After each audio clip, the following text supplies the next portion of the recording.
नमस्कार, मी प्रगती. माझ्या यूट्यूब चॅनलवरती तुम्हा सगळ्यांचं मनापासून स्वागत आहे. तर फ्रेंड्स, आज आपण साधा सलवार कटिंग करणार आहोत. त्याच्यासाठी मी 2.5 मीटर कापड घेतलं आहे. तर त्याचा असे 4 फोल्डमध्ये मी घडी मारून घेतली आहे.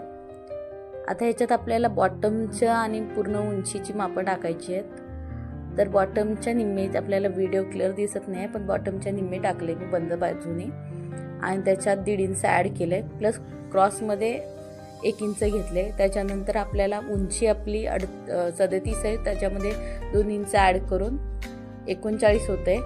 त्याच्यामध्ये 7 इंच मायनस केले मी नेफा उंची आणि ते टाकले. त्याच्यानंतर जो कापडाचा पन्ना आहे तेवढी मी लाईन मारून घेतली आणि त्याच्यात 1.5 इंच आतमध्ये येऊन सीटचा 6वा भाग घेऊन त्याच्यात 1 इंच ॲड केले आणि जे शेप दिलाय त्याच्यानंतर क्रॉस लाईन मारून घेतली आहे. आणि अशा प्रकारे पूर्ण आपला डायग्राम झालाय. तर आपण कटिंग करून घ्यायचं आहे पूर्ण. तर असा आपला हा भाग पूर्ण कटिंग करून घ्यायचा आहे. हा बॉटम झाला.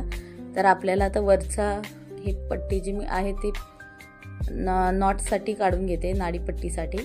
आणि आपल्याला आता नेफा कटिंग करून घ्यायचा आहे. तर नेफा सीट घेरचा निम्मा भाग घ्यायचा आहे. त्याच्यामध्ये आपल्याला 5 इंच ॲड करायचा आहे. तर सीट घेर माझा 34 आहे, तर निम्मा 17 येतोय. त्याचं मी निम्मा भाग करून 22 वरती मार्किंग केलं आहे. आणि 7 + 2 इंच म्हणजे नाडीपट्टीसाठी 2 इंच नाडीसाठी आणि 7 इंच नेफा